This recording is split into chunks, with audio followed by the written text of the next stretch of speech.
What's up, everybody? Welcome to Kinda Funny Games Daily. I'm your host, Imran Khan, and joining me today is Javy Gwaltney, one of the Game Informer 7. Hi, Imran. Howdy. How you doing, Javy? I'm good. Putting the former in Game Informer. Feeling really good. Oh, we decided we're going to do that really bad wordplay? Yes. Okay, yes. Cool. We're working with that. Sorry we're a little bit late. We entered some kind of weird astral plane hell where every single laptop we used needed to update. Thankfully, Surreal Vasquez over here, it was able to pitch hit a laptop for us, so we're not going to be completely lost, just kind of lost. How you doing after all that, Barrett? I'm stressed out, but we're going to get through it. Great. Right. We're making it. This is Kinda Funny Games Daily, each and every weekday at 10 a.m. live here on twitch.tv/kindafunnygames. If you're watching live, you can correct us when we get stuff wrong by going to kindafunny.com/you're-wrong. If you don't want to watch live, you can watch later on youtube.com/kindafunnygames or listen later on podcast services around the globe by searching for Kinda Funny Games Daily. To be part of the show, head to patreon.com/kindafunnygames, where bronze members or above get to write in, and silver members or above get the show ad-free. Today's stories, we're going to be talking about Valve commenting on the Epic Game Store anger, the new Nintendo Ring fitness thing that we're not quite sure about, but we're going to be happy to speculate, and a new chapter coming to the indie darling Celeste. But before all that, we're going to do a little bit of housekeeping. Tonight, that is from a couple of hours from now, Greg and Fran are hosting the Borderlands 3 launch party from Dallas, Texas. Watch with the best friends on twitch.tv/kindafunnygames at 5 p.m. Pacific. We want to thank our Patreon producers real quick with Retro Games, Blackjack, and Mohammed. And today we're brought to you by Thirdlove and Raycon, but I'll tell you a little bit about that later. First up, before we get to the stories, Javy, I saw you were tweeting at like 6 a.m. this morning. Yeah. Playing Super Metroid? Yes. That is, 1, way too early for Super Metroid. That is never too early for Super Metroid. You are incorrect. 2, way too early for anything. Wrong. Okay. How is Super Metroid? How does it hold up after... I guess you first played it a couple of years ago, right? I played it for the first time all the way through like 5 months ago on 3DS. You read a column about that in your virtual life on Game Informer. Yes, one of the last ones. How does it hold up now 5 months later? Is the nostalgia still there? Yeah. I mean, I think that game exists outside of nostalgia. It's perfect. Okay. It's a perfect game. Awesome. Yeah. We will get more to the SNES stuff a little bit later. But for now, let's begin with what is and forever will be the Roper Report. It's time for some news. We have 4 stories today. A baker's dozen. First, Nintendo just surprise revealed this new fitness device for Switch. This is from Polygon by Chris Plant. Have you ever heard of him? Yeah. Huh, weird. Must be new. Alright, so Nintendo just teased a brand new peripheral for the Switch in a video published to YouTube. That's about all we know. Nintendo just revealed a name, a purpose, or games. Or Nintendo has not revealed a name, a purpose, or games that might work with the new thingamajig. The teaser video does suggest it will be used for exercise and group activities, though. The video cuts between groups of friends in major cities across the world. In each setting, one player uses the device, a large ring with 2 Switch controllers strapped to the side, to perform physical activities. They run in place, do yoga, lay on their backs, and kick their feet in the air as their friends cheer. Though most sections include many people, only one person seems to play at a time. The device itself also seems to have some resistance. In a couple of activities, players try to smush the band with their hands or thighs. Nintendo has a history with exercise games and peripherals, most recently with Wii Fit. The trailer ends with a promise that more info will be announced on September 12th. So we saw this, I think, right at the end of Gamescast yesterday when recording that. Right. Like it popped up right at the end. None of us really knew or understood what the hell is going on. That has not been made any clearer in the last 24 hours. Mm-hmm. What are your initial thoughts on that thing? I'm still trying to parse my initial thoughts on that thing. I think Nintendo's sort of weird advertising focus. I mean, it makes sense to focus on people playing with their things, but the fact that it jumps from like city to city in that ad is kind of strange. Like it's weird the things that they put emphasis on. This is a very Wii style ad. Yeah. But the actual device reminds me of a thing, like there was an EA exercise game for the PS3, I want to say, that like had little Bluetooth things you like strap to your body. Mm-hmm. Which this looks like that, except they're just using Joy-Con. So it's, I guess, in theory, more like a Labo that's not going to break with the second you touch it. Yeah, it's definitely Wii-esque. Mm-hmm. I just imagine personally speaking, that thing would go flying because I'm so clumsy. Like, especially, with that, it looks like there's an archery game that someone's doing. I just imagine I'd accidentally like pull back too hard or something, or just go flinging across the living room and smash a window. Yeah, hopefully the build quality on this thing is good. Like, the Wii balance board supported quite a bit. Yeah. Like, I think the upper limit on that was 300 pounds, and that thing was durable as heck. But this looked like... Oh, God. Yeah, she is really pumping that thing. And, like, I guess you strap the Joy-Con to your leg. I don't... If the idea of this thing is to exercise a bit with video games, that's cool. Yeah. I like that idea. I don't know that I want that to be a party thing. Right. At the same time, I don't know that I want to watch or want people to watch me exercise. When I go to the gym, I just assume no one's actively watching me. Yeah, no, for sure. I would immediately fall apart from embarrassment if they did. Yeah, it's not a group activity in my mind. Like, I know there are people who do that, who do go as a group to the gym and get some sense of community from it. But for me, it's like, don't look at my body. Yeah, there's like Billy Blank and Ty Bo. That's that whole thing. It just, but I don't understand. Like, we don't really have a sense of whether this is an exercise thing or not. It might literally just be a Nintendo Land style minigame collection that just happens to get you up and around. Mm-hmm. I'm surprised they're still doing this sort of thing. I don't think I'm that surprised, because people were really into Wii Fit, or at least like flirted with the idea. I remember one time I had a roommate who connected their Wii and, loaded up Wii Fit just out of curiosity, like, I haven't used this in a long time. And the Wii Fit, of course, had that reminder of like, you haven't used this in 300 and whatever days. Mm-hmm. And, and it's sort of like a painful reminder of our own mortality, but also how lazy you are. Mm-hmm. So I'm hoping there's like some like sort of version of that in this, just for good chuckles. Rebecca Valentine is angrily DMing me saying, how dare you denounce Wii Fit? I'm not denouncing Wii Fit. Wii Fit is fine. Yeah. I actually like Wii Fit. I heard about this game a couple of months ago from a friend, and they mentioned to me Wii Fit Trainer is actually in this game. Mm-hmm. So I kind of wonder if like they're trying to make her more of a character.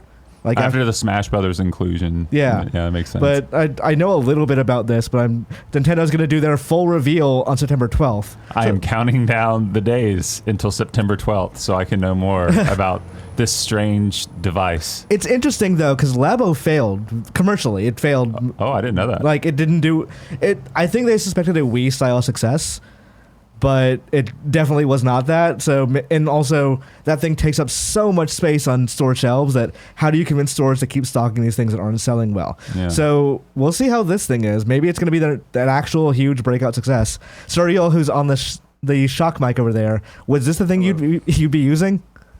Probably not. I'm curious about what the name is. Mm-hmm. I would just call it Ring. Switch Ring? Switch Ring? Switch Ring, yeah. I guess you can't call it Ring because Google owns that with the weird doorbell thing. Oh. Yeah. The Google weird ruins everything. Police state doorbell that they have. Mm-hmm. Ah, there we go. So, yeah, that's the Nintendo thing is... It's interesting. I like that they knew to keep this out of the Direct. Yeah. Like, they knew, like, people would lose their minds over a minute and a half being dedicated to this thing that they're not even really showing yet. Mm-hmm. So, they did the same thing with Labo, too, last year. I recall, like, there was one day we were having the morning meeting, and we were hearing, like, Nintendo teasing a thing for later that day. And I remember saying, like, I think I heard it's about cardboard. And our boss, Andrew Reiner, looking at me like, that doesn't seem right. And I'm like, yeah, it's probably not. Let's wait and see what it is. But yeah, I wonder also, like, because with Labo, they did the initial games and all that, and the games didn't really set the world on fire. But then they released Labo compatible, like, patches for Mario Kart and Zelda and stuff like that. So I wonder if there will be like, oh, now you can play these Mario Odyssey mini games with the Ring. Mm-hmm.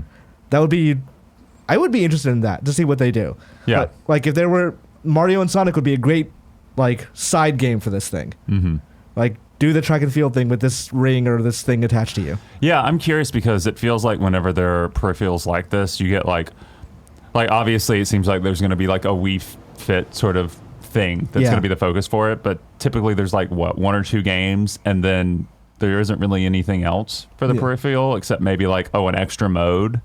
So it'd be nice to see one of these take off and just have a whole line of games that you can play that actually use the device well. Yeah. You know, that's what I want. The history of Nintendo consoles is littered with peripherals that either take off and become a major part of the console or fail miserably. Yeah. So I'm kind of curious which one this is going to be.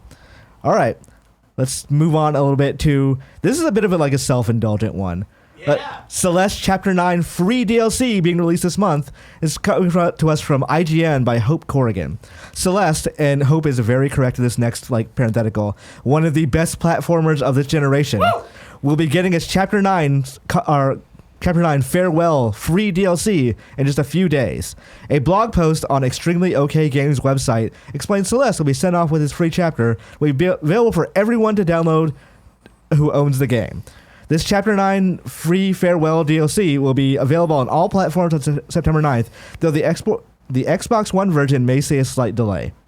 Chapter 9 Farewell will add over 100 new levels to the game, bring Celeste to over 800 levels in total.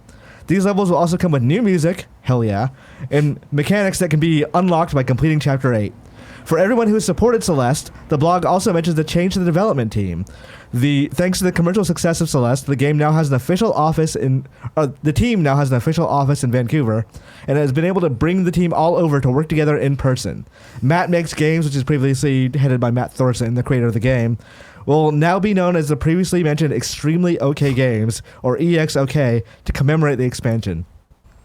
Have you played Celeste, JV? Yeah, I was about to ask you about this. Please don't hit me. I did not care for it. Oh, wow. When I played it initially, but I don't like platformers. Okay. So I was wondering, because I gave it 2 hours, and if admittedly it was, during Game Informer near the end of the year, what we would do is we'd get time to play games, right? To talk about it in the top 50, like, hey, what's going to be, game of the year and blah, blah, blah, blah, blah. And Celeste was one of those games that I played, and I was just moving on to other games, and it just didn't capture my attention, but I know it's got effusive praise. I know that you're one of the people when we were working at the office who really loved it. Do you think it's worth going back if, I just don't care about platformers? Test it in different contexts and see if it feels any better. One of the things I loved about Celeste was that the story is one of the reasons I remember you saying you don't necessarily like platformers is they're very story light.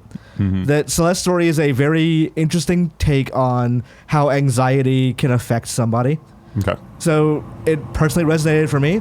Speaking of Game Informer, I recall that at the Game of the Year thing, it was I think it was me and Andy that really liked the game, and you and Jojuba especially, that did not.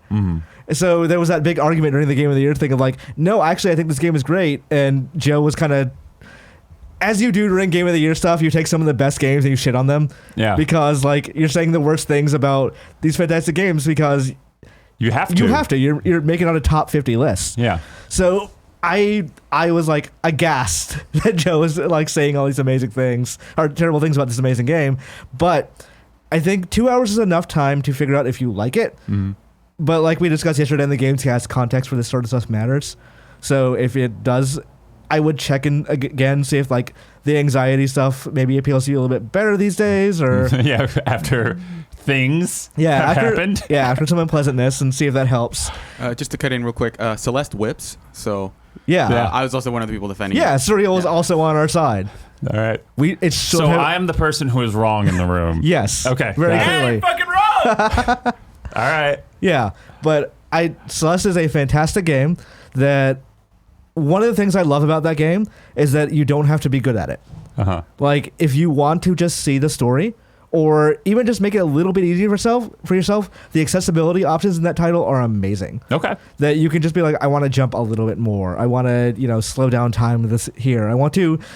I don't want to make the game baby easy or just stomp my way through. And you can do that if you want to. You can just totally go through and not have to worry about it. I mean, I am a giant baby, so that would definitely be my preferred difficulty setting. Yeah, baby mode is. Yeah, baby mode. You're a Wolfenstein fan. We're well aware of your preferences. But it's one of those games I recommend to everyone because whatever your skill level is, as long as you are entertained by the aesthetics and the general movement, I think you'll really like that game. And part of the aesthetics is the music, which is fantastic. So when it said there'll also be new music for these levels, I'm that's the best. Yeah, no, the music was one of the things when I was playing that game. I was wow, this is exceptional. It's, I think, composer is Lena Raine. Yeah. She's amazing. Like I think she was at the Game Awards, like doing like as one of the composers or one of the what do you call it?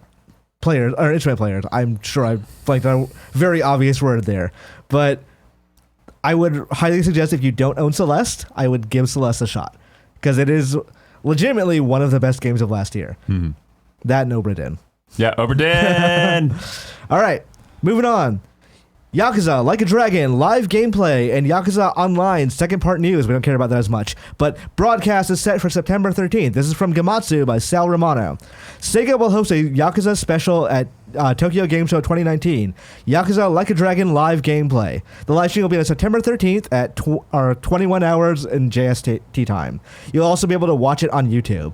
The live stream will feature the latest footage and live gameplay of Yakuza Like a Dragon, as well as information on the latest updates for Yakuza Online, which isn't available in America, so we're not going to think about that too much. I'm mostly talking about this because you and I were the Office Yakuza fans. You, me, and Jeff Cork. Mm-hmm. Also me. And Surreal. Also Surreal. Yeah. I keep forgetting you, Surreal. I'm very sorry. How can you forget? dare you. He's literally right there. Because I don't think about it. Okay, that was about to be a very bad sentence. I think about you mostly in terms of fighting game stuff. So when we fair. think about like the other stuff, I'm like, okay, who did the review for the Yakuza games? It's usually you or Jeff Cork. Yeah. Despite my begging. Yeah. So to quote Surreal, semi-quote Surreal, Yakuza whips. Yakuza does whip. Yeah. So like Yakuza 7 got revealed a couple of weeks ago. I don't think we covered it on the game or the podcast or Games Daily at all. But they did a very major change to that game. Yes. The series has always been like, I've always compared it to River City Ransom. Yep. That it's more of a brawler with like RPG elements. Mm-hmm. They've gone the complete opposite ratio with that, and the battle system now is a turn-based battle system. How do you feel about that? It's interesting. I'm cautiously optimistic because it does show that they're aware that Yakuza does need some changes. Right. But I guess my biggest issue is it's not the change that I wanted. The change that I wanted is I'm tired of going back to that city. They did change that. Oh, they did change that? So you're in Yokohama now. Oh, okay, cool. You're not Yeah. in Sorry, I didn't. You might go back to Kamurocho at some point. I'm sure they can't divorce themselves Yeah. completely from it. But the initial area they showed is in Yokohama. Yeah. Well, still to the extent that like I really like Yakuza's combat. You know, just the over-the-top finishers when you throw dudes through like window panes of restaurants and stuff, especially in the later entries as they add like just animation after animation. Like I love that stuff. I love how simplistic it is too. Like it's challenging, but also, you know, you don't have to master like combos. Right. You know, sort of stuff. There's a nice balance there for someone who's not really into fighters, you know. But I'm curious, like I kind of welcome change to, you know, established franchises that have been around a while. I'm curious to see how it pans out. I'm not against it, but I am concerned that like it might not be great. Yeah, it's a hard task for them because they have to channel what was amazing about the Yakuza combat, which, like you said, were the heat actions that like threw people through windows, and put that in a turn-based thing and still make it feel good, which is not easy. Because like when I saw it, I was watching it live streamed, and my initial reaction was like, I don't like this. This is too different. I want to enjoy Yakuza combat like I've enjoyed it for the past 7 games. Well, I've enjoyed Yakuza combat before. I'm not going to say it's always been good. Yeah. But they've really hit kind of a stride with it in recent games. So as I start like going through it and thinking like, okay, this is interesting, I kind of like, I think I tweeted at one point, this is fascinating. The ball's on Sega for doing this. Yeah. But I'm not sure I like it yet. Yeah. And I started going more and more. And I start thinking about how like the ball's on them for doing this kind of thing right as this series becomes successful in the West. That they're actually making this game popular in the rest of the world. They go on and change it. Yeah, it's wild too because it's a numbered entry. Yeah. Is the thing to me. Like if this was like a spinoff, like Tales from Yakuza Land or you know, like Judgment. Yeah, like just like oh okay yeah that's cool, but the fact that it's a numbered entry and they're totally like changing it, like the foundation of it is wild to me. Yeah. Yeah. It's speaking of Judgment. That's when I started seeing this. I started realizing because remember earlier in the year there was that thing where an actor named Pierre Taki was caught using cocaine. Yes. And in Japan, that is an automatic like cancel. Yeah. That he was removed from movies. I think in Kingdom Hearts 3 in Japan, he was redubbed because he was the voice of Olaf and I'm guessing for the movies as well he was done that. And so they replaced him entirely, actor, character model, everything, in Judgment. And I remember thinking, like, this is such a weird overreaction. For, like, maybe one character in Kingdom Hearts 3, I can kind of get that. He's not a huge thing. But for an entire, like, he is very much integral to the plot of Judgment. So I thought, this is weird. Why are they doing all this? And it's because they knew what they were doing with Yakuza 7.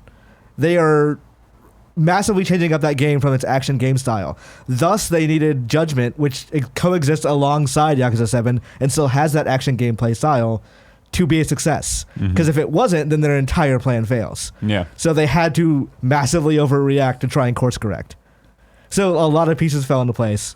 But we keep calling it Yakuza 7. In America, it's not called Yakuza 7. It's called Yakuza Like a Dragon, which is the English translation, the loose English translation of Ryuga Gotoku, which is the Japanese title for it. So it's basically like when Resident Evil did that thing of Resident Evil 7 was called Resident Evil 7 Biohazard. And in Japan, it was called Biohazard Resident Evil.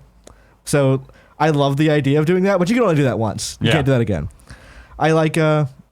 during the live stream when they were preparing people for this, like, yeah, this is Kazuga Ichiban. He's the new character. He really loves Dragon Quest. He's a big RPG nerd, and that's why he perceives every fight as a turn-based thing. That's cool, though. Yeah, that's a good way to put it in. Like, okay, I it's dorky, but I'm into it. And I also like it. I like the idea that, like, it's not just a protagonist isn't just like a changeover in terms of like, oh, we have the same kind of gameplay and we're just playing with a different guy. It's like, no, the whole world kind of changes because you have someone else with a different perspective and different experiences. Like, that's a wild way to, like, do that changeover. That's really cool to think about. I just really hope it pans out. Yeah, I'm curious, like, how this changes up, because, like, Kiryu was a Boy Scout. Kiryu was... This gets into a weird Japanese history lesson, but he was classic 1950s Yakuza, where they were, like, more, like...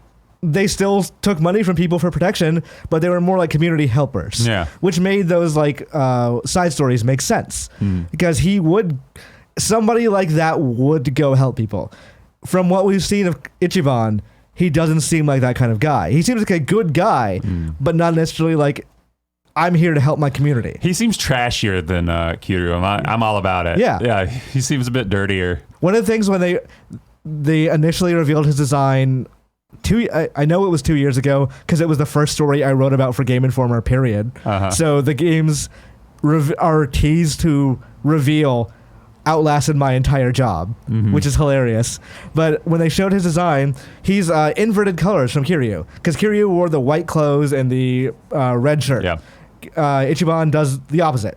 He wears like the red stuff and like a white. Yeah. So they're definitely trying to say something with his appearance.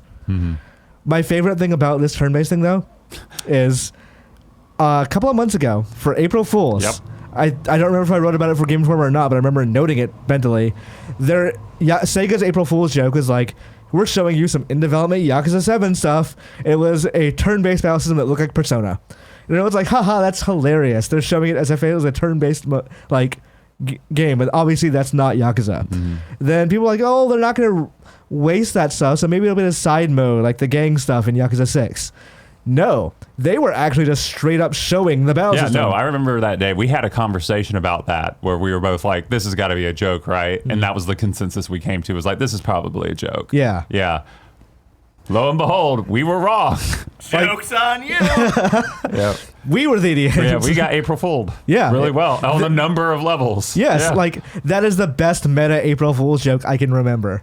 It's good. Yeah. It's good stuff. Like, we're just going to show you this massive change to this game, and just, like, we'll see what you think about it. They did say Nagoshi, the executive producer and creative director at Sega, like, he mentioned that if this fails, if people hate it, they'll just change back. Yeah. Which is kind of refreshing in a weird way.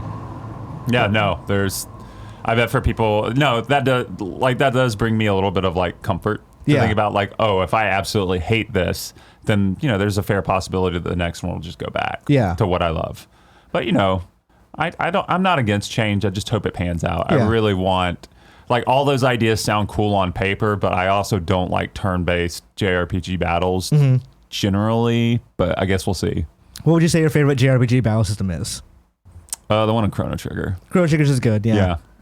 Yeah, we'll see how this one works out. It's kind of funny that the Sega got a lot of heat for all their like some other RPG series going from turn-based to like more actiony stuff, and they're just like, all right, well, screw it, we'll do it with Yakuza.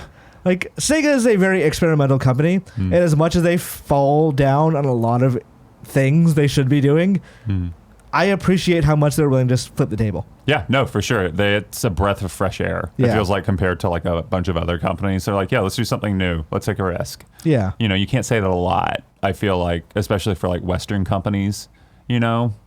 That makes sense. Like, you look here and it's like, oh, yeah, another Call of Duty. The next Assassin's Creed is never going to be like a turn-based game. Yeah. Because like the audience would hate it. So like obviously you'll get a spin-off in a mobile game that's turn-based maybe, but like never a main entry. Right. Yeah.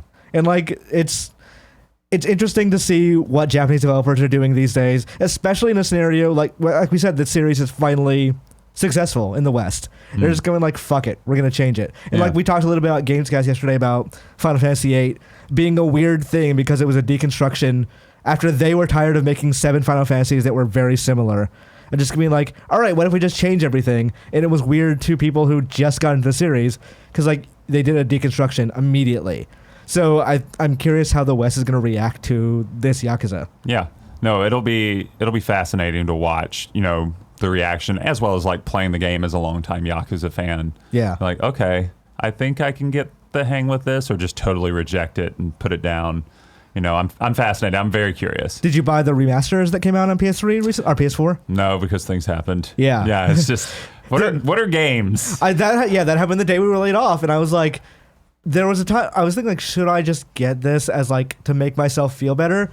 And I think what pissed me off most is that I wanted to write about Yakuza and I couldn't because I didn't have access. I was like, I want to talk about how cool Yakuza is. Yeah. Yeah, no, I'd love to hear you on a podcast dedicated to Yakuza, just going through all the games, just you and like several other people who are fans of the games. That'd be fun. Ryuga Gotaku? Yeah, Gotaku. We'll do that. Oh. That'll be the name of the podcast. Okay. Yeah. But did you play Judgment? No, I have not played Judgment. Okay, I remember you asking me a couple of months ago if you should. Yeah, I asked you and Cork, and the response I got back was like, give it some time. It's a very slow opening. Yeah. I need to put more time into it. I watched someone play farther than I did. The story definitely goes very interesting places. The game takes a while to open up, like, mechanics-wise, too. But if they can nail this whole, like, co-series thing of Judgment in one thing and Yakuza being a different thing, that would be great. I can have my cake and eat it too. Yeah. But honestly, I'm one of those weird fans where I've played every Yakuza game, but I don't think I was really super into the series until Zero. Zero, I think, is my favorite game in the series. I think it was in a year where Nier Automata and Breath of the Wild came out, and Horizon Zero Dawn and all that. It was one of my top 3 games. Yeah. Because like, oh wow, I can't believe how much I love this game. Yeah, no, that was the one that hooked me. Yeah. Yeah, I love Zero. I think Kiwami 2 is probably my favorite one though. But yeah, Zero was a fascinating game. The fact that, like you said, it did so well critically and financially when it came out in a year, one of the best years in gaming, it feels like this generation. Probably the best year. Yeah, it's going to be really fucking hard to beat that year. Like it's just, that's amazing. Like if that had come out any other year, it probably would have won like a lot of Game of the Year stuff. Yeah. Or been like up for grabs. I think that was my first year at Game Informer, so I was too nervous to fight for it. But like, and also it was the background that year was very contentious. Yeah. Like there were people who were very adamant about certain games, people who were very adamant well, we don't have certain games on there. And like I was surprised that we did end up giving as someone who was pushing Breath of the Wild for Game of the Year, I was surprised that we did end up doing that. Yep. Because that was a contentious Game of the Year meeting. Yes. Well, I'm gonna leave it at that. Yeah. But yes. And I just sat there in the back on a phone and be like, I like Yakuza a lot. All right.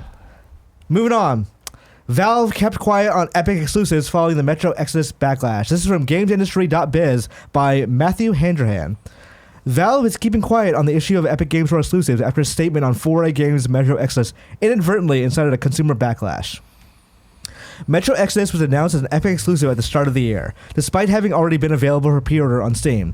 The backlash was swift and angry, the first of what proved to be many such cases of consumer outrage over the Epic Games Store's tactics. At an event last week, Valve expressed regret at the part at the part a statement it released may have played in inciting that response. Speaking to Kotaku, Steam's Nathaniel Blue said that the statement became a lightning rod for angry consumers. I don't think it was our intent to upset people, he said. It wasn't the intent of the message. It was more about the timing. The time it was about to the game was about to launch, and then it was exclusive to the Epic Store. So that was the only goal of that. What came out of that was not what we expected. It wasn't meant to be this lightning rod. Looking back, Valve's statement does acknowledge the timing of the exclusivity announcement, but as a part of a larger point about its fairness to consumers. We think the decision to remove the game is unfair to Steam customers, especially after a long pre-sale period, Valve said at the time. While Valve's intent was not to stir up controversy, Blue said the company did make a decision to not make official statements on the subject again. I don't know that we'd go back and change it necessarily, but I can say that in the future we didn't say anything. In the future, we didn't continue to do that because our goal is not to upset the community or light anyone's hair on fire. Our goal is to get developers close to the customers and have a really valuable place for people to play games and stay focused on that. So I don't know if you remember this, but when Metro did that thing, and it was very controversial at the time, of they took the Epic Game Store deal for exclusivity for, I don't know, a year or however long it was. It was like a week before the game's launch on Steam. Yeah. At the time, I can't remember if it was on the store page or a Valve blog post, but I think it was on the store page. It was on the store page. Yeah. Valve said, like, hey, if you pre-order, you're fine, but anyone who's coming here to pre-order the game now, it's now on a different storefront. We think this is unfair to customers. As somebody who's been watching this Epic Game Store thing from the beginning, that, I feel like if you ask me to pinpoint a place where this started, it was that statement. Yeah. And at the time, I thought it was really weird. As we've gone further and further from it, I've always been wondering, like, why did Valve do that one thing then and never again? And I think because apparently they did realize that it was like they said, a lightning rod for hate and anger since then. I mean, yeah, I think that's a pretty fair take. It's very strange, though, like just in general, that reaction, because for so long you've had so many people complaining about Steam in general, from like just how they pay out, how archaic their system is, both the store and the library. Right. And then those same people are like, fuck Epic. You know, like it's very strange to just see. I know it's a bit more complicated than that, right? But it's just the whole thing. That's been one of the strangest sort of developing stories that I saw during my time at Game Informer, was just how that whole thing is shaken out to the point of like harassment for all kinds of developers. What started out as very, I want to say like a benign controversy of, okay, well, Epic is doing this thing that even I personally, as somebody who thinks this whole thing is massively overblown, I personally don't agree with the way they have decided to get into the market. I think from a business sense, it probably makes sense. Of like the only way you can challenge Steam is to buy your way in. And that sucks, but the problem there isn't necessarily with Epic, it's with capitalism. Yep. But I don't, like, the PC market has always been this very different, unique thing that has to be handled in very special ways. And Microsoft learned that lesson years ago. They made not necessarily similar mistakes, but also very dumb mistakes. That there were games on Games for Windows Live that didn't support Steam, or games that were on Steam but were only Games for Windows Live, thus adding an layer of abstraction that people could not get into, and thus were not able to, like, some games are just not supported these days and had to be repatched or whatever. Yeah. But what Epic was doing at the time was very new and very harsh to a lot of people. Valve's statement at the time made things so much worse because it gave them a target. It gave people a chance to say, you know what? This is unfair. It's not just companies being monolithic entities fighting amongst each other. This is about us. And to an extent, that is not untrue. That it does affect the consumer at the end of the day. But when you give verbiage to that, you give people a rallying cry. And I will give them the benefit of the doubt and say they didn't know what they were doing. They didn't realize it was going to go that far, because who really thought it would go as far as it has? But like a timeline of this, of they said that thing and it got worse and worse and worse, and I think it really crescendoed with the Ooblets devs and their blog post, which is ill-advised. It was not a great blog post, but it was not nearly worthy enough for the things they had to deal with. Yeah, no, like it was poking the bear, but you know, it still wasn't. Yeah. Like, it was like the level of hate that they got was so out of proportion and just awful. Right. To like a mild ribbing. Yeah. Basically. And like I tried to talk to the devs, and they're like, understandably, we're not talking to anyone. I'm like, from the news reporter perspective, I was like, that sucks. But also from like a person perspective, I was like, yeah, that's a good don't talk to me. Yeah. You're better off just staying quiet. Yeah, it's interesting when you get in those scenarios where it's like, well, I have to do my job and ask, but I kind of hope they don't tell me anything. Yeah. It's a very strange predicament to be in. Yeah. Yeah. But the Valve created a scenario, and they did not mean to. I will give them that benefit. They did not mean to create a scenario of weaponizing their audience to that extent. They did to some extent. Mm-hmm. They definitely, like the Sony Marvel thing, or Sony Disney thing, where Disney was clearly weaponizing their audience to get angry at Sony. Mm-hmm. This is similar to that. Yeah. And sirens are on our ends. God, I can't fucking say that sentence for the life of me. Sorry. they're coming after we us. just want to be careful for the people driving their cars listening to this later. Yeah. It's Valve coming for you guys. Yeah. Hopefully if you were driving. Gabe knocks down the door. Yeah. That always bothered me with radio stuff too, where they play like loud crashing sounds. Yeah. Like as part of a radio ad. I'm like, stop. I'm don't need to be alarmed right that's now. Horrifying. Yeah. Anyway, the Epic Game Store thing. It is true. It can be simultaneously true that Epic is doing things that are not conducive for a long-term healthy PC base and are bad for consumers in the long run, and that the hate for them is overblown. Yeah. And it's overblown to an extent that is poisoning the rational argument against it. Yeah. Because like I don't agree with everything they're doing. It's cool that they're giving developers money. It's weird the way they're doing it. Because the Metro Exodus thing was an actual, like, wow, this is a real fuck up. Pre-orders are being taken. Like, you can't just say, okay, well, screw everyone else who's going to join on. Did you play Exodus? Yeah. Did it have multiplayer?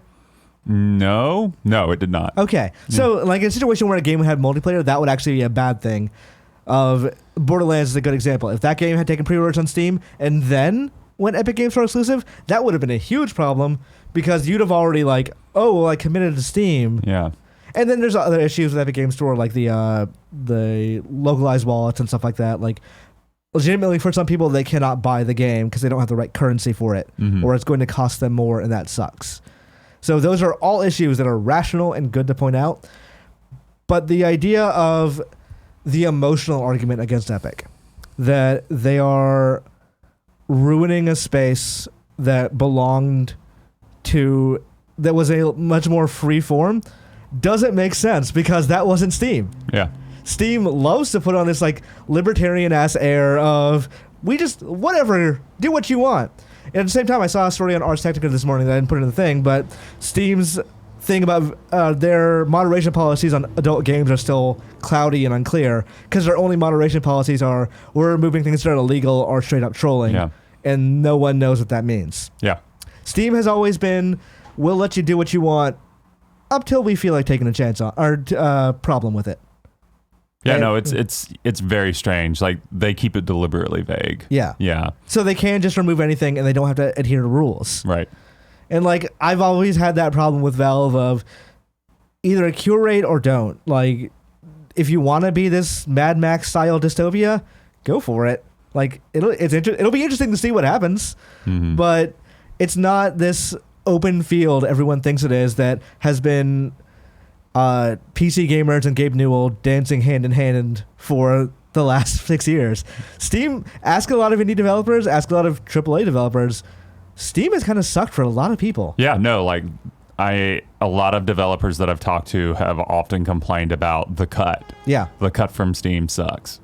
Yeah, Yeah. The cut sucks. The transparency sucks. Like sometimes they won't tell you when a game is launching. Like it's a frustrating thing to see people take sides in the and talk about them as if there's one's a moral good and one's an absolute good and one's an absolute bad. Mm-hmm. And I think part of the reason this happened, and honestly, I would also venture to say there's roots of things like Gamergate and the alt-right gaming whatever in this as well, is that for years we made those very dumb jokes about the PC master race. Mm-hmm. I was one of them. I did it too. And we drew that, like, I very simply remember fan art of Gabe Newell coming on high from heaven and, like, handing people deals and, like, giving people, like, Alienware software, hardware and stuff like that.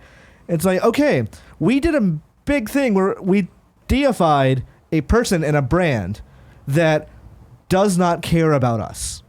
They do not give two shits about any single consumer, like, individually. Mm-hmm. In aggregate, yes, they care about our money quite a bit. But when we started making it in, like, making a PC gaming into a sort of a cultural war, it's it's been very disturbing, and it's made gaming kind of an unnerving place to be. been uncomfortable. Yeah, as someone who's not been a target of any of the attacks too, like just on the sort of outskirts whose job is to like cover this stuff. Right. Even just standing back, it's like, God, sometimes I don't know if I want to be in this place. Yeah. It's not, and there are people who are getting it much worse than we have. Yeah. I mentioned the Ooblets thing, but, like, I went to the MechWarrior Discord, which also went to Epic Games Store, and it was honestly just as toxic. It was people threatening to burn down their building. Yeah. It's like, okay, well, suddenly that argument about, oh, it was the tone of the Ooblets devs that made us angry. It's like, what did the MechWarrior devs do besides take a deal? Yeah. And again, if you don't want people to take deals, capitalism is your problem, not... Yeah, like, for a lot of these people, taking those deals means this game gets to exist. Yeah. I don't want a situation, period, where any developer is struggling to put food on their table from making a game. Because it's... Video games, and to an extent movies and all that, like any real product, but especially video games, because of how much time you dedicate to doing that, they're a super risky proposition. Yeah. Because you just have to hope it succeeds. You have to hope that the day you release your game is not the day something else happens, or some other third party decides to release their shit, or like some controversial thing happens that takes up like all the space. Yeah. Or that you're not releasing the same day as 15 other anime games, so you're going to be buried on the the Steam new releases. Yeah. Or that like the right person that a certain publication who's like loves the kind of stuff you're playing, or the right YouTuber, like plays your thing, like you're banking on so much. I have talked to a developer once who said that when they released their game, they asked me, like, is Javy working on anything right now? And I was like, yeah, he's reviewing such and such. And they're like, damn it, Javy's the only one who would actually acknowledge this game. Okay, I'm sorry. It's that kind of thing of if it happens to be that it doesn't work out, then you're screwed. Yeah. And gaming is such a risk that if anything were, like, if you can take any chance to make it a little easier on yourself, to like be a little less depressed or stressed or anxious, I can't begrudge that. Yeah, no, like as someone who's been on a very small way on the other side of the fence, because I've made like narrative focused like text adventures and visual novels with like people, and we crowdfunded one. Right. Like just even having that sort of support structure where like, oh, we have some money, but you like just burn through it so quickly in ways that you wouldn't even expect. Like people, I don't think like most like players understand just how much effort and like burnout goes into making like even the worst games, even the smallest games that you probably don't care about, that you look at and you think that's a piddly thing. Right. It's just so much effort, and so to have this sort of thing where developers are finally having an avenue to get that money that they need to make this thing happen, to like, make them worry a little bit less about overhead, and then just, oh, well, the cost for taking this money is to be met with harassment, with like death threats, that's just horrifying. Yeah. That's just astoundingly awful. And you can simultaneously dislike the deals Epic makes for these things and still be happy that developers are not struggling. Yeah. And not even necessarily happy, like, fine, you don't want to be overjoyed for them. You can be understanding. You can be empathetic. You don't have to, like, send them awful messages or shit talk them in comments. You don't have to care. Yeah, exactly. Like, how does it affect you other than, oh, well, I'm not going to buy this game, or I guess I have to buy it in another storefront. Right. Like, those are the options. Which, like, again, we talk about the currency stuff and all that, so those things do suck. Yeah. But at the end of the day, there is no excuse. There's zero excuse to ever harass anybody for anything. Yeah. Like, you guys want to pretend this is a cancel culture thing. It's not. Cancel culture is not what you think it is. Don't use that word. But it's like, it's not the same thing. You as a person, as a human being, need to be more empathetic. I don't care if you're actually a more empathetic person or whatever. Think of your fellow man. Before you type something on the internet, think of how this is going to affect someone else. Empathy whips. Empathy fucking whips. Empathy whips. It's going to put that on a t-shirt. All right. We're going to move on Move on from that passionate. Yeah, but all those games that like ooblets, that's all so far away. Yes. If I wanted to know what is coming to the mom and grop shops today, where should I look, JV? I'm scrolling. The big underline bold thing. The official list of upcoming software across each and every platform is listed by the Kinda Funny Games Daily Show host each and every weekday. Nailed it. Yeah. All right, out today. Gears 5 Ultimate Edition, Remorthered Tormented Fathers. That is okay. Monster Hunter World Iceborne. It's only out on PS4 and Xbox One. PC players, surreal. You gotta wait a bit. Damn it. Restless Hero.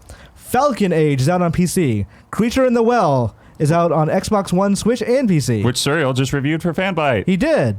There's also a Papagenda game. Gun Pixies, Super Street, The Game, Pixo Cities, NBA 2K20, Super Jumpy Ball, Super Jumpy Ball, Crowd Control. That's Control multiplayer, right? Yes. Okay. Biomech, Pew Pew Rocket. That's a lot of good titles. Yeah, I kind of hope Pew Pew Rocket is just like a legally distinct Choo Choo Rocket. Mm-hmm. There's not enough of those games. I really like Gun Pixies. I want to go check that out, see what that's about. Yeah. Just on title alone. Yeah, that's a pretty good title. No new dates today. Or at least I could not find any. If you want to jump into your wrong, please feel free to tell me. Deals of the day. Today I chose 2 months of Xbox Game Pass Ultimate, which you can find on the Xbox.com sales and specials section. Gears of War, as I just mentioned, came out today. It's also on Game Pass. You could get, for $2, 2 months of Gears of War. Like, if you want to just run through that campaign, it's not going to take you 2 months. It'll take you like 6 hours. Just do it. They know what they're doing. Yeah. That is wild. Here's how good a deal Game Pass is. Again, sirens, if you're arriving, don't worry about it.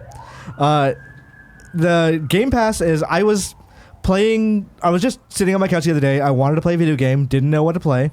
So I just loaded up Game Pass and started browsing through. I saw, Blazing Chrome, that Contra-like. That new game. I was like, I don't necessarily want to pay full price for this game because it seems fairly short. And like I just want to run through it. So I just downloaded it, played it over like the rest of the night.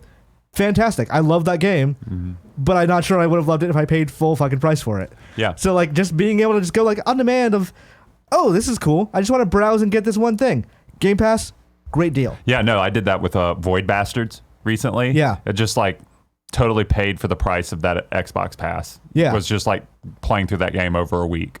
And they make these deals quite often. I believe there's a thing where, like, I'm not sure it's still going on, but Microsoft encourages it, where you can buy Xbox Live Gold as a separate thing, then transfer that over to Xbox Game Pass Ultimate. I may be getting the details on that wrong, but it's a good deal that you can basically get Ultimate for cheaper than you would otherwise. It's very interesting to see like this. I'm not gonna call it a new path, but like this divergence between like Sony and Microsoft, where Microsoft's like, we're all about subscriptions now. Yeah. Like we're just full on all about subscriptions, and Sony's just nope.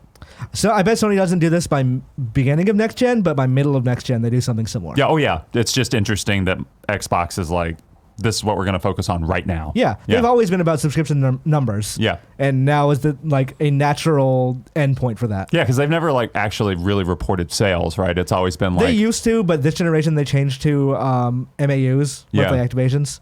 So, yeah, the Game Pass is killing it. Mm-hmm. So speaking of killing it, before we go to reader mail, let's talk about some ads. Kinda Funny Games Daily is brought to you by Thirdlove. The Kinda Honeys are all rocking Thirdlove bras, and you should too. Thirdlove uses data points generated by millions of women who have taken their Fit Finder quiz to design bras with breast size and shape in mind for a perfect fit and premium feel. Thirdlove offers more than 70 sizes, including their signature half-cup sizes. Skip the trip!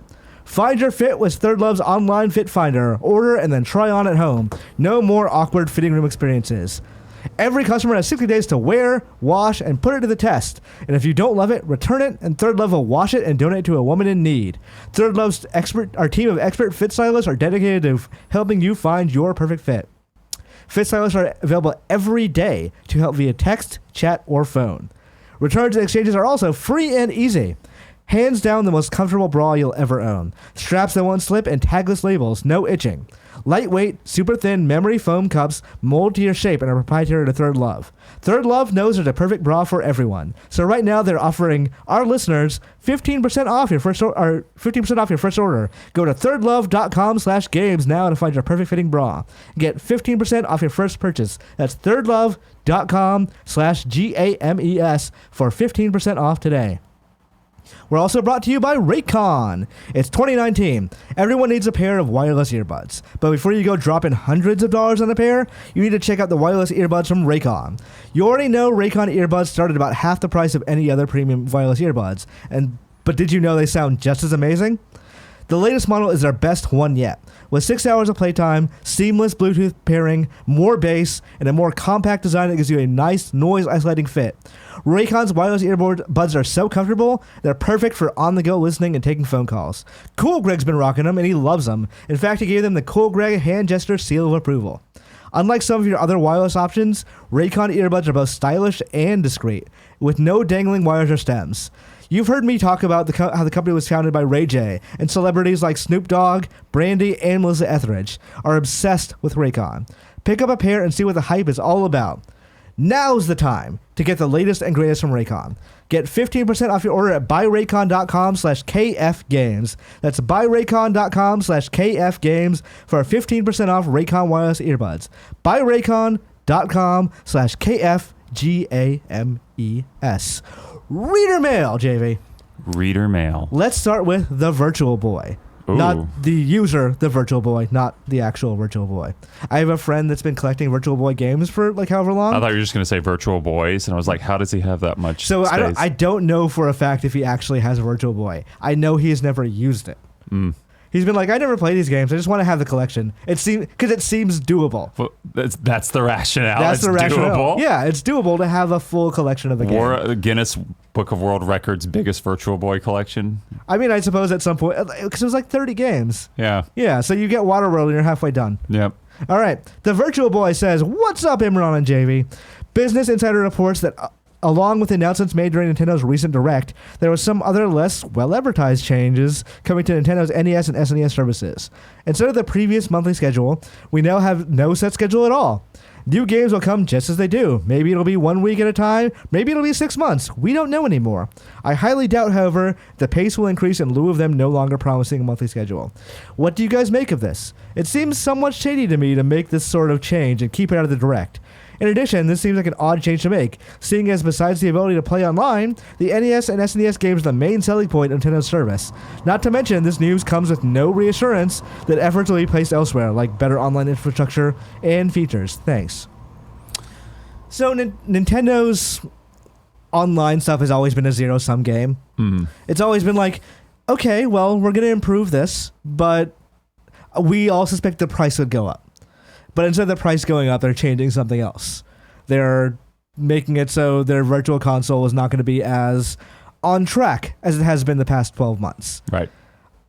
I admit I didn't see that coming, but it makes sense because of, one, clearly with the SNES stuff, they have a new emulator, so they're probably working on a per game basis. Because like previously they had such hard problem with the Super FX chip. But now they have games like Yoshi's Island and Star Fox on there. So they're probably working off something similar to the SNES Classics, which means they're working on it game to game. Two, Nintendo sees a lot more value in SNES games than I think their consumer base does. Consumer base wants a Netflix of games. They want to be able to like browse games, play 5 minutes Super Metroid, and then move on to the next thing. Nintendo thinks of it like these games should still be worth $20 a pop. So I can see why they'd be like, well, we shouldn't release 4 games every week, 2 on the SNES, 2 on the NES. We should do them when we can like spread them out a little bit. Yeah. But it does suck that he is right. Virtual Boy is right that they're probably not going to do on pace or like probably anywhere close to on pace. Yeah, I mean, I don't know. For me, I guess it depends on how invested you are in that sort of stuff, because like the NES, the original like last year's NES games coming on there, it's like I don't care about any of these. They got real esoteric fast. Yes.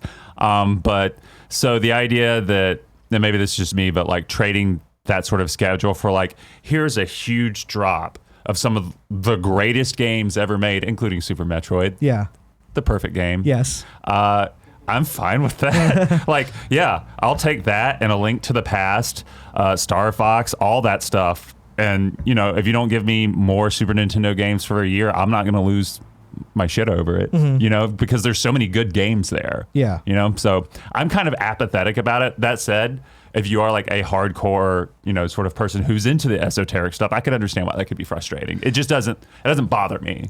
It's also a weird thing now because, like, when the Wii came out, the idea of a classic compilation rarely happened. Like, you rarely put a game on, like, old NES games on a disc, like, through the series. Now it happens all the time, which is probably why we don't have Mega Man games on the Switch Online, and certainly why we don't have Castlevania games on Switch Online. Right. I think that's one of the things holding them back from a proper schedule. It's like, oh, we would love to put Super Castlevania on here. Konami's not going to let us because they're selling a disc with that. Like that game on it. Yeah. And this hurts that value proposition. No, for sure. Are there any SNES games you feel like need to be on there before this service, like they call it quits on it? Final Fantasy VI. That's not on there. Yeah. That needs to be on there. Chrono Trigger. Chrono Trigger too. So JRPGs, I Donkey guess. Kong Country. Is it not on there? It's not. No, it's not. Wow. It's fucking bullshit. Yeah, that does suck Invader ass. Zim too. Come on, guys. Wow. Yeah, okay, those games. Yeah, like there's a lot to do. I was always shocked that in the entire year they had the NES games there, they never put Earthbound Beginnings on. That seemed like a slam dunk of it. There's a game that we never released until a couple of years ago, but on the Wii U. So if you like, the only chance you have to play that game is if you own the system very few people owned. Is Earthbound like the original one on the SNES? Is it in this catalog? No, it's not. No, Okay. the SNES game is not in there. There's another one. Yeah. And I believe that was on the SNES Classic. So, like, why is the entire SNES Classic lineup not here, too? Like, Joe and Mac 2 is... I like that game. I remember liking that game. I don't know that it actually holds up, but what a weird fucking choice. Yeah. Earth Defense Force is a strange choice when you have games on the SNES Classic that are still not on there. Like, was Super Contra one of the games? Or Contra 3? I don't recall. Like, I don't have the game list memorized. I just saw Super Metroid and A Link to the Past, and I was like, yeah, I'm good. How far did you get them this morning? Oh, I got the ball power up and 2 missiles. Okay. So I only So, played that's like 10 minutes. Yeah, it's like, I was just, we were killing time. Yeah. Yeah. And then I played a bunch of Doom 2 on Switch. Oh, the actual Doom 2 port. Yeah, I was like, was that one of the SNES games? Yes. No. I've explained, I don't think I've explained to you, but I've talked about how maddening the Doom listings on the eShop are. Because, like, okay, so there's Doom, which is the classic game, the 1991-ish, or whatever I'm sure there's a year, it might be 91, might not be. Then there's Doom 2016, which is the classic remake, or not, the new game that has the same name as the old SNES game. So it makes sense you want to avoid, like, the two eShop listings of saying Doom. There is Doom Eternal coming to Switch at some point. I think that's November. There's Doom 2, which is... Doom Eternal is a sequel to Doom 2016. Doom 2 is a sequel to Doom Classic. And there's just Doom 3, which is a PC game from early 2000? Yeah, late it was like 2000s? 2003 or 2004. It came out right before Half-Life 2. Yeah. That's what I remember. So that would be, 2004, I want to say. Yeah.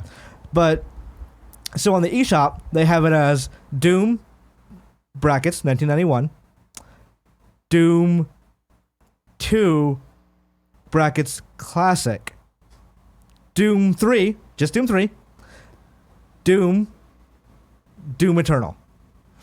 That is not the way to do that. Yeah. There's no confusion between Doom Eternal and Doom 2. Were they going to name... No, because the name's been out forever. Well, like, what? It's just frustrating. Like, yeah. I look at it, it's so like inconsistent, and like Resident Evil has a problem too, where like Resident Evil sometimes will be entirely lower caps, sometimes entirely or upper caps. Like, no, have some consistency. I want this to look it is weird to me, and I'm a crazy person. But I bet if they actually looked at it from like a brand management perspective, they'd be like, no, this is weird. We shouldn't be doing this. I'm a normal person, and it's weird. Okay, good. Yeah, there you good. go. Normal people say this is fine. All right. Organic Produce. Hello, GI guys. I was playing the Recon Breakpoint beta and discovered this game seems to be embracing a lot more RPG elements, such as leveled enemies seen in Wolfenstein Youngblood and random loot seen in Division, Borderlands, etc. Do you feel the introduction of these elements can be detrimental to some games? Are these only being used to pad out the game and position them more as games as a service? It seems like a case-by-case basis thing, right? Like sometimes it sucks, but sometimes, it depends on like how much grind is involved. What are your rewards? Is the combat, is it lessened? Yeah, I guess. Like that was my main concern with Wolfenstein Youngblood when I played the E3 demo. It was like, oh man, things are much spongier and blah, blah, blah. Yeah. But in the final version, when you start getting powers and you get them and you level up pretty quickly, it pretty much goes back to old school Wolfenstein where you're just tearing through enemies except for bosses. So Youngblood also does that thing where like it uses higher leveled enemies to gate you. Yeah. Which I'm not sure I like. I feel like if you are skill wise able to defeat an enemy, you should be able to defeat that enemy and go through. Yeah. Youngblood kind of stops you. Yeah, no, for sure. It does do that. It's frustrating with like the skull over their head. At least it clearly communicates it, but that can be frustrating when like, I'm really good at this game. Yeah. I think the only game, and I know I'm in the minority here, that I didn't really like RPG elements added to were the latest Assassin's Creed games. Yeah, like, it definitely became a non-gun Mass Effect at some point. Yeah, like I love exploring those worlds, and I love a lot of the writing in the new Assassin's Creeds, but like the combat and stuff and like how grindy it feels, that's not for me. So, it just depends. Like another Ubisoft game, The Division 2, I know like, The Division had RPG elements too and was a looter shooter, but that's fun. Like that is a great, sort of mix of RPG and first-person shooter or third-person shooter. So you can do it right. What game would you put RPG elements into? Oh man, that's really hard because there's so many games on my top 10 that are RPGs. So, I mean, even God of War kind of went that way too. Yeah, God of War went that way. I don't know, man. I'd be curious to see a Titanfall RPG. Yeah. Yeah, like you like customize your Titan and stuff. Yeah. Or you customize your pilot while you're playing through the campaign. That'd be neat. I think that's like one of the few games on my top 10 that don't have RPG elements though, so it'd be hard to say. For me, it's Bubsy. They need to finally Before you go, squat up. This is from Alex Camacho. His PSN is PapaGozpacho. That's PapaGozpacho. Alexis says, I'm trying to branch out of my group of friends to play with. I usually play with my girlfriend and my best friend every night, and I'm looking to make new friends and increase my pool of buddies. I have all kinds of games like Overwatch, Apex Legends, Borderlands 2, GTA, Monster Hunter World, and more. If I'm interested in playing anything and having a good time, Alexis, I'm sure he's playing Iceborne soon. If you will need a buddy to go through Iceborne. You can't do it alone. So if you're looking for a buddy, Alexis is probably a good bet. All right. Let's go You're Wrong, where you guys tell us about everything we're wrong about. And I did not put that tab up here, but I have it on my phone. All right.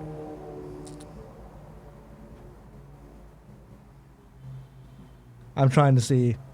Nice old pregnant pause for you. Yeah. We're good. It's fine.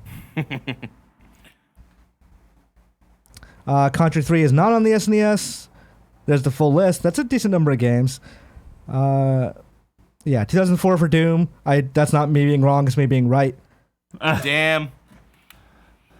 Yeah, he says Imran's right first. I just said it because I'm praising myself. Yakuza Like a Dragon is also a live adaptation of the Yakuza movie. I want to see that movie. It's actually... So here's the thing. So they make the Yakuza movie, and they realize, okay, well, half of Yakuza is the side stories. So, like, the actual main, like, Yakuza plot takes a weird break, for Kiryu to go do side stories. Then comes back to the main plot. So what you're saying, it's probably the most faithful adaptation of a video game into a movie ever. Yes, I think it's a Takashi Miike movie. Yeah. Who also did he does a lot of shit. But Ichi the Killer. Ichi the Killer. Yeah. And, he did the Ace Attorney movie too, which is actually very faithful. Yeah. All right. But yeah, that's not a bad movie worth watching. Amazon owns. Oh, Amazon, not Google. All right. That's all I'm reading. All right.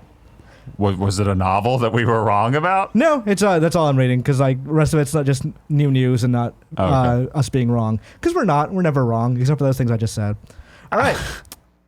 On Monday, you are going to have Andrea and Tim. It is Andrea's final week next week. We are all sobbing. You guys be internally. Yeah, we're all internally sobbing. Everyone, come out, show your support for Andrea. We're all going to miss her a lot. So she is on heavy hosting duty next week. But starting Monday, send your messages to Andrea and Tim. All right. Javy, where can people find you online?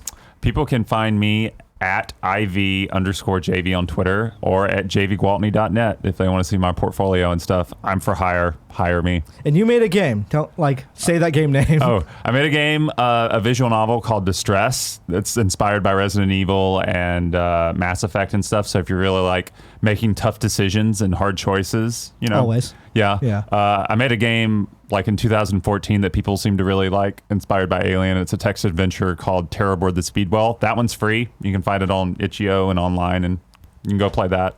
That's also a tough decision game. You'll die a lot. It's fun. Yeah. Yep. Awesome. Yep. All right. Everyone, send out all your support for Javy. Everyone, come to support Andrea next week. We're good. We're out. Thank you so much. Thank you so much.